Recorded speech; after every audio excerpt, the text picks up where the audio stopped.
Hi hello friends, welcome back to my YouTube channel. Friends, ನಾವಿವತ್ತು ನೋಡೋಣ free coaching ಕ್ಲಾಸಸ್ಗೆ ಯಾವೆಲ್ಲ ರೀತಿಯಾಗಿ ಅಪ್ಲಿಕೇಶನ್ ಸಲ್ಲಿಸಿರ್ತಕ್ಕಂಥ ವಿದ್ಯಾರ್ಥಿಗಳು ಫ್ರೀ ಕೋಚಿಂಗಿಗೆ ಇಂದು ಪರೀಕ್ಷೆ ನಡೆದಿದೆ. ದಿನಾಂಕ 18/2/2024ರಲ್ಲಿ ನಡೆದಿರ್ತಕ್ಕಂತಹ ಫ್ರೀ ಕೋಚಿಂಗ್ UPSC KAS ಹಾಗೂ ಬ್ಯಾಂಕಿಂಗ್ ಪೇಪರ್ಗೆ ಮೊದಲನೇ ಪೇಪರ್. ಇಲ್ಲಿ UPSCಗೆ ನಡೆದಿರ್ತಕ್ಕಂಥ ಪೇಪರ್ ಇಲ್ಲಿ ನೋಡಿ. UPSC ಮತ್ತು KASಗೆ ಪೇಪರ್ ಇಲ್ಲಿ ಕೊಟ್ಟಿದ್ದಾರೆ. ಮೊದಲನೇ ಪೇಪರ್ನ ಸಾಮಾನ್ಯ GK ಪ್ರಶ್ನೆ ಪತ್ರಿಕೆ ಇದಾಗಿದ್ದು ಫ್ರೆಂಡ್ಸ್, ನೀವಿಲ್ಲಿ ಯಾರೆಲ್ಲ ಕೋಚಿಂಗ್ ಸೆಂಟ್ರಿಗೆ SC ST ವಿದ್ಯಾರ್ಥಿಗಳು ಹಾಗೂ OBC ವಿದ್ಯಾರ್ಥಿಗಳು ಯಾರೆಲ್ಲ ಈ ಫ್ರೀ ಕ್ಲಾಸಸ್ಗೆ ಹಾಕಿದ್ದೀರಾ ಕೋಚಿಂಗಿಗೆ, ಹಾಗೆ ನೀವು ಇಲ್ಲಿ ನಡೆದಿರ್ತಕ್ಕಂಥ ಕ್ವಶನ್ ಪೇಪರನ್ನು ನಾನು ಇಲ್ಲಿ ನಿಮಗೆ ತಿಳಿಸ್ಕೊಡ್ತೇನೆ. ಬನ್ನಿ ಫ್ರೆಂಡ್ಸ್, ವಿಡಿಯೋನ ಸ್ಟಾರ್ಟ್ ಮಾಡೋಣ.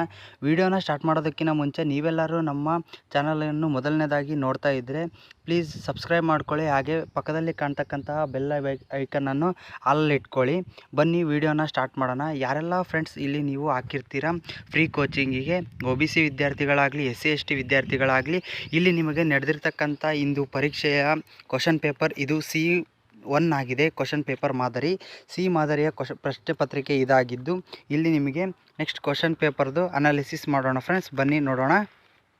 ನೋಡಿ ಫ್ರೆಂಡ್ಸ್, ಯಾರೆಲ್ಲ ವಿದ್ಯಾರ್ಥಿಗಳು ಈ ಕ್ವಶನ್ ಪೇಪರ್ ಮತ್ತು ಕೋಚಿಂಗ್ ಕ್ಲಾಸಸ್ದ ಪೇಪರನ್ನು ಬರೆದಿದ್ದೀರಾ ಎಕ್ಸಾಮನ್ನು, ನೀವು ನನಗೆ ಕಮೆಂಟ್ ಮುಖಾಂತರ ತಿಳಿಸಿ. ನಾನು ಇದರ ಕಟ್ ಆಫ್ ಲಿಸ್ಟ್ ಎಷ್ಟು ನಿಲ್ಲಬಹುದು ಅಂತೇಳಿ ನಾನು ನಿಮಗೆ ಇಲ್ಲಿ ಒಂದು ವಿಡಿಯೋನು ಸಹ ಮಾಡಿ ಹಾಕ್ತೇನೆ. ಇಲ್ಲಿ C ಮಾದರಿಯ ಪ್ರಶ್ನೆ ಪತ್ರಿಕೆ ಆಗಿದ್ದು 100 ಅಂಕಗಳಿಗೆ 100. ಇಲ್ಲಿ ಯಾವುದೇ ಥರನಾದ ಕಟ್ ಆಫ್ ಮಾರ್ಕ್ಸಿಗೆ ನಿಮಗೆ 1:1 ಮಾರ್ಕ್ಸ್ ಹಾಕಿದರೆ 4 ತಪ್ಪಾಕಿದರೆ 1 ಅಂಕಗಳು. ಇಲ್ಲಿ ಯಾವುದೇ ಥರನಾದ ನೆಗೆಟಿವ್ ಮಾರ್ಕ್ಸು ಇಲ್ಲಿ ನಿಮಗೆ ಇರೋದಿಲ್ಲ. ಹಾಗೆ ಇಲ್ಲಿ ಮೊದಲನೇ ಪ್ರಶ್ನೆದಾಗಿ ಇಲ್ಲಿ ನೋಡೋದಾಗಿ ಬಂದರೆ ಇಲ್ಲಿ ನೀವು ನೋಡ್ಕೊಳ್ಬೋದು. ಮೊದಲನೇ ಪ್ರಶ್ನೆ ಹೀಗಿದೆ. ಹಾಗೆ ನೀವು ಯಾರೆಲ್ಲ ವಿದ್ಯಾರ್ಥಿಗಳು ನಮ್ಮ ಚಾನಲನ್ನು ಇನ್ನೂ ಸಬ್ಸ್ಕ್ರೈಬ್ ಮಾಡ್ಕೊಂಡಿಲ್ಲ, ಪ್ಲೀಸ್ ಸಬ್ಸ್ಕ್ರೈಬ್ ಮಾಡ್ಕೊಳ್ಳಿ, ಹಾಗೆ ಬೆಲ್ ಬಟನನ್ನು ಆಲ್ ಇಟ್ಕೊಳ್ಳಿ. ಇಲ್ಲಿ ನೀವು ಪ್ರಶ್ನೆಯನ್ನು ವೀಕ್ಷಿಸ್ಬೋದು ಫ್ರೆಂಡ್ಸ್.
ಓಕೆ ಫ್ರೆಂಡ್ಸ್, ಸಬ್ಸ್ಕ್ರೈಬ್ ಮಾಡಿಕೊಂಡು ಹಾಗೆ ಪಾರ್ಟ್ 2 ವಿಡಿಯೋವನ್ನು ನೋಡಿ, ಹಾಗೆ ಸಬ್ಸ್ಕ್ರೈಬ್ ಮಾಡ್ಕೊಳ್ಳಿ.